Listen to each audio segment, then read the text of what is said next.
प्रकृति और पंचभूत से शिक्षा। 1 पृथ्वी, क्षमा और सहनशीलता। लोग पृथ्वी पर तरह तरह के आघात और अत्याचार करते हैं, फिर भी वह धैर्यपूर्वक सब कुछ सहन करती है। 2 वायु, निर्लिप्तता। वायु सुगंध और दुर्गंध दोनों स्थानों से होकर गुजरती है, फिर भी किसी से आसक्त या दूषित नहीं होती। 3 आकाश, आत्मा की व्यापकता।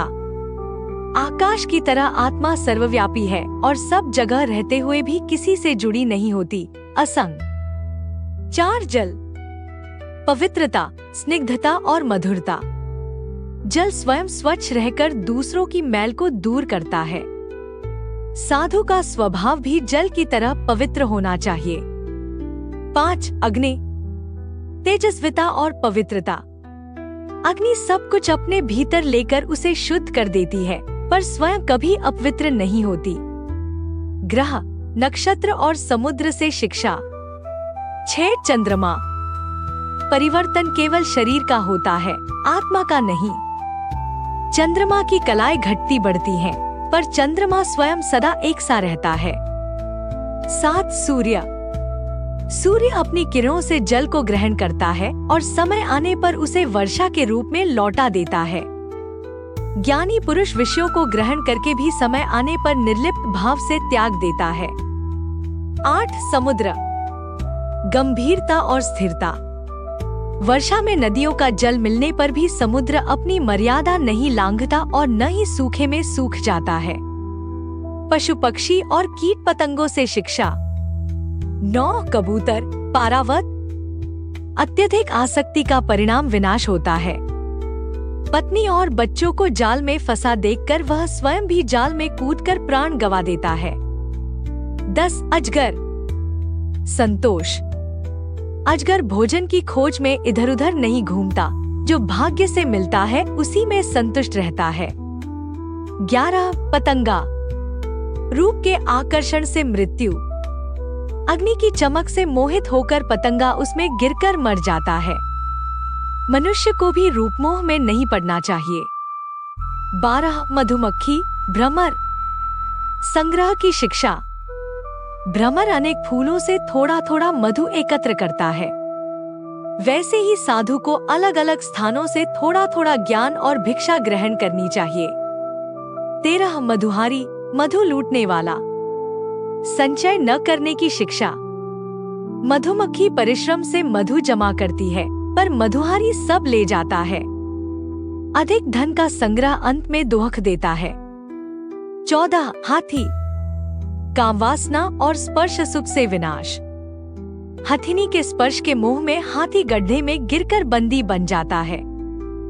15 हिरण, मधुर शब्द के प्रति आसक्ति का दुष्परिणाम। शिकारी के संगीत में मोहित होकर हिरण अपना विवेक खो देता है और मारा जाता है। 16 मछली, स्वाद या रसना की लालसा। थोड़े से भोजन के लोभ में मछली कांटे को निगल लेती है और मर जाती है। जीभ की लालसा मनुष्य के लिए भी घातक है। 17 कुरर पक्षी, ओस्प्रे। संग्रह लालसा का त्याग। मुंह में मांस का टुकड़ा होने से अन्य पक्षी उसे सताते हैं। जैसे ही वह मांस छोड़ देता है, सब उसे छोड़ देते हैं। विषय त्याग में ही शांति है। 18 मकड़ी, सृष्टि और प्रलय का ज्ञान। मकड़ी अपने भीतर से जाल बनाती है और समय आने पर उसी को निगल लेती है। वैसे ही भगवान सृष्टि की रचना करते हैं और प्रलय में उसे अपने में लीन कर लेते हैं। 19 पेशकारी कीट, भ्रमर कीट।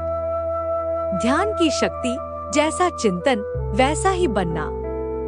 भयवश निरंतर भ्रमर का ध्यान करते करते वह स्वयं भ्रमर बन जाता है। उसी प्रकार ईश्वर का निरंतर स्मरण करने वाला भगवत स्वरूप को प्राप्त करता है। 20 सर्प, अपने लिए घर न बनाना। सांप स्वयं बिल नहीं बनाता, दूसरों द्वारा बनाए गए बिल में निवास करता है। मनुष्यों से शिक्षा। 21 पिंगला, एक वेश्या। आशा ही दुख का कारण है और निराशा ही परम सुख है। धन की आशा छोड़ते ही उसके मन में वैराग्य उत्पन्न हुआ और उसे शांति मिली। 22 शिशु, निष्पाप और चिंता मुक्त भाव। बच्चे को न मान अपमान की चिंता होती है और न भविष्य की। 23 कुमारी कन्या, एकांत में रहने का महत्व। अधिक चूड़ियां होने से आवाज होती है, एक एक करके हटाने पर शांति मिलती है। वैसे ही साधक के लिए एकांत श्रेयस्कर है। 24 शरकृत, तीर बनाने वाला कारीगर। एकाग्रता, अपने काम में इतना तल्लीन कि राजा की शोभायात्रा भी नहीं देख पाया। ईश्वर के प्रति भी ऐसी ही एकाग्रता होनी चाहिए।